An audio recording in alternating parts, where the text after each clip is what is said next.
Mumbai east के अंदर जो मस्जिद तोड़ी गई है, इसका पूरा मामला क्या है? अभी हो क्या रहा है ना, पूरे देश भर में जितने भी मुसलमान लोग हैं, मैं सबकी गिनती नहीं करता, लेकिन 90% से ज्यादा मुसलमानों का ब्रेन वॉश किया जाता है और इस तरह की वीडियो दिखाई जाती है। उन्हें एक तरफा सच दिखाया जाता है कि देखो पुलिस कैसे डंडे बरसा रही है मुसलमानों पर, कैसे हमारी मस्जिदों को तोड़ा जा रहा है, मुसलमानों पर कितना जुल्म किया जा रहा है, लेकिन ये कोई नहीं बताएगा कि इसके पीछे का कारण क्या है। तो जितने भी मुसलमान आज ये मेरी वीडियो देख रहे हैं ना, तो भाई मैं आप लोगों से कहना चाहूंगा कि आप लोगों को पिटवाने में, आप लोगों का जो आज शोषण हो रहा है, जो मस्जिदें तोड़ी जा रही है ना, उसमें दो लोगों का सबसे बड़ा हाथ है।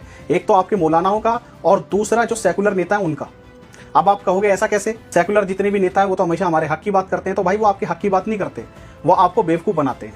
आप कैसे बनाते हैं? अब ये जो मस्जिद यहाँ पर निर्माण की गई, जिस भी नेता के सपोर्ट में ये काम हुआ और यहाँ पर आप लोगों की जो बस्तियां बसाई गई, ये सब अवैध रूप से किया गया। अगर वो नेता इतना ही भला होता तो वो आपको कानूनी रूप से यहाँ पर जमीन दिलवाता ना। उसने कानूनी रूप से तो दिलवाई नहीं। आपको यहाँ पर जो रेलवे की जमीन थी, जो बकायदा जिसका केस कोर्ट में चल रहा था और पिछले कई सालों से रेलवे विभाग अपने खर्चे से अदालत में केस लड़ रहा था कि भाई हमारी जमीन खाली कराओ, ये सरकार ने हमें अलॉट की है। उस जमीन पर आप लोगों की पहले वहां पे बस्तियां बसा दी गई, उसके बाद वहां पर मस्जिद बना दी गई। मस्जिद क्यों बनाई गई? कि अगर मस्जिद बन जाएगी तो फिर तो किसी की हिम्मत होगी नहीं तोड़ने की, है ना। मस्जिद बनने के बाद तो फिर जो आसपास की जो अवैध जमीनें, जहां पर बाहर से मुस्लिम लोगों को बुलाकर बसाया गया है, तो उनकी भी जमीनें पक्की हो जाएंगी। फिर तो कोई छेड़ ही नहीं सकता ना भाई। फिर तो ये हिंदू मुसलमान का मुद्दा बन जाएगा कि देखो हमारे देश में मस्जिद तोड़ी जा रही है, फिर से एक बाबरी मस्जिद वाला केस आ जाएगा सामने। इसी वजह से तो मस्जिद बनाई गई। अब फर्क देखो क्या है, बीजेपी की राज में और पहले की सरकार में यही फर्क है। पहले की सरकार क्या करती थी, आप लोगों के जितने भी गैर कानूनी काम होते थे उन्हें और हवा देती थी। वो आप लोगों के वोट के लालच में आप लोगों को कुछ कहती नहीं थी।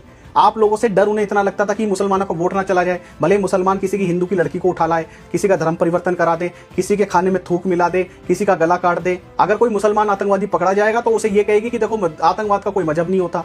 तो इन सब के पीछे कारण क्या थे? सेकुलर जो राजनीति थी कि मुसलमानों का वोट हमारे हाथ से चला ना जाए। वो इतने डरपोक और इतने घटिया लोग थे जो पहले के नेता थे।